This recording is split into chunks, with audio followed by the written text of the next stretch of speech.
Okay, simulcast. Hello, Michael, Steve, Bill, Chris.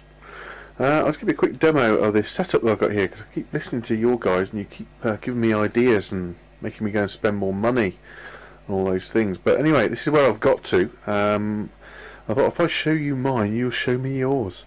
So here's my setup. And if you guys have got any better ideas or additional ideas, I'm up for it. So anyway, Dell desktop. Nothing special to say about that. iPhone, netbook.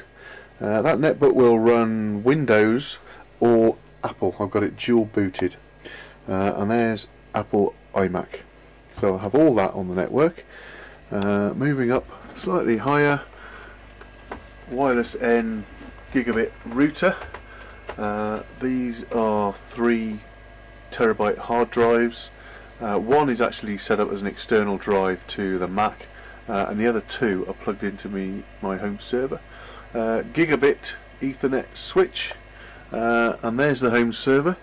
And in there I have the 750 gig drive that came with it, and 3 more 1 terabyte drives. So that's 1, 2, 3, 4, 5, 5.7 terabytes available in there.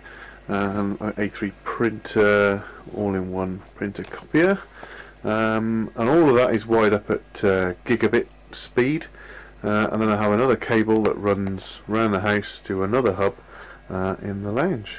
Okay, I'll try and demonstrate this for you. You see the hardware, now I'll just show you the software, how the home server works. A couple of ways you can get to it. It has a console, which is this little icon here. Now basically any computer that you want to have backed up, or really any computer, any Windows computer on your network, will have this console software installed, and what that does sort of remotely accesses the server and gives you this display.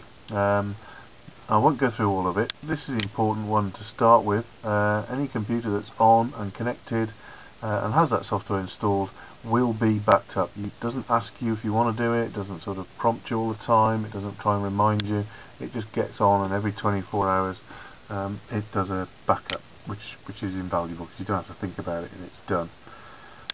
User accounts, you can add as many, how many users you can have at 10 or 15 I think.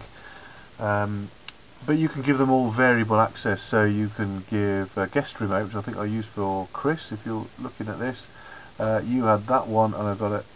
I had it sort of allowed that you could get at all the video files. You couldn't get at work files or personal files or anything like that, which you can set up. Or I've got remote access, which is the one I use if I need to get in and get to anything. And you can set different levels for different users. These are all the shares, and you can add as many of those as you want. It comes with a load of default ones, and the clever bit that I quite like is you have duplication on particular ones. So I've got my photos, my work stuff, my personal stuff, and home videos set to duplicate. And what that'll do, it'll put them to a mirrored copy of those particular folders onto another drive. So if one drive fails, you've got your backup there. But it doesn't necessarily, like a RAID system would just be a complete duplicate of the whole drive. So I find that quite useful if you're a bit perhaps tight for space. There are some other add-ins that I've put on here which I won't bore you with, but there's something there that gives you a sort of overview of your storage, the amount of disks you've got, if they're all okay, the whole, and it behaves as one big drive. It's quite handy, so if your data happens to span more than one physical drive, it doesn't see it like that. My iTunes folder, for example, with all the films that are on it, is more than 1 terabyte's worth, and it just sort of overlaps onto a second hard drive, and the server just takes care of it, which is going to be good for HD and stuff like that in the future. The other way is to actually treat it as another computer. So you use remote desktop connection and go into either the IP address or the name of it, with mine is HP server. Go in as administrator and your password, and then you get this desktop. A couple of things to point out on here. I use Hamachi as a sort of second connection way, really. I don't know if you know what Hamachi is, but basically it creates a sort of virtual private network between this server and my netbook, or possibly my desktop. Really, really it's between the server and the netbook, because that's the one that I use remotely. And it just means that when the two are connected via Hamachi, that it behaves as if it were in the room. It's a proper net. Obviously it's a bit slow, but it means I can do all the same things that I can do if I'm at home. So that's Hamachi, and that's quite useful. The bit that I wanted to show you was GoodSync. Now what that does is keeps at the moment, my work stuff, which is what we're talking about here. I have a folder called Amdiga, which I have a folder on my netbook, folder on the server, and a folder on my desktop, and they need to be in sync. So really the server is a kind of backup of the desktop. The desktop's where I do all the work, and the netbook, I need a synced copy to take with me. And what I do with the netbook is it writes to the SD card that's in the side of the netbook. So basically what this does is that any time that these three machines or any two machines that are present on the network, it will start syncing, and it will do it every 10 minutes. It will go round and round. So I've made another folder here called AA Simulcast, so it'll put AA because it'll sit at the top. Now if I go and drop that into the desktop version, where's it gone?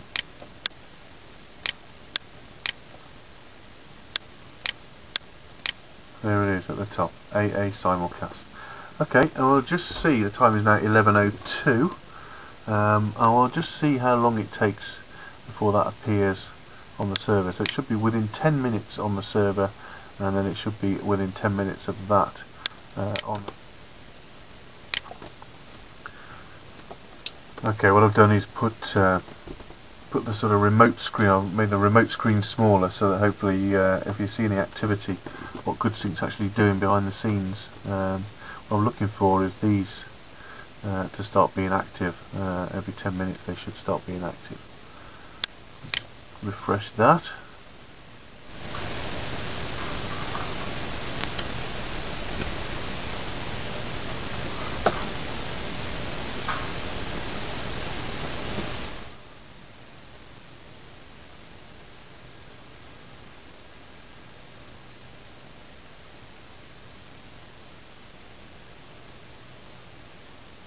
There it goes, look, it's analysing, looking to the netbook, looking to the server, see if there's any changes, and then it's found a new folder, AA Simulcast, and it's put it on there. So I now have AA Simulcast and whatever I would have put in it, there's nothing in there, but folder on the netbook, on the SD card, on the server, in the main storage, and on the desktop in its business folder. So it's a synced folder. And it just does that. 11:13, and it's copied it 3 times over. Okay, that'd be my pick of the week. If I had to do a pick of the week, I'd pick that. That and perhaps Hamachi for the next week, because I think that's pretty useful.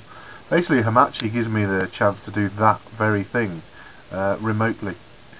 Like I say, if I was away for my job doesn't give me that problem, but if I was away for a number of days creating lots of files and photos and data, it would be great to know that I could connect via Wi-Fi, probably have to be Wi-Fi or something, and just leave it, and knowing that all of that stuff is going to be synced back to the home server and in turn back to the desktop, so when I get home all of my work is ready to be used. That's what Hamachi gives you, in addition to all these other features.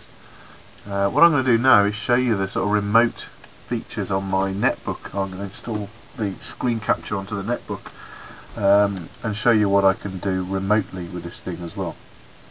Okay.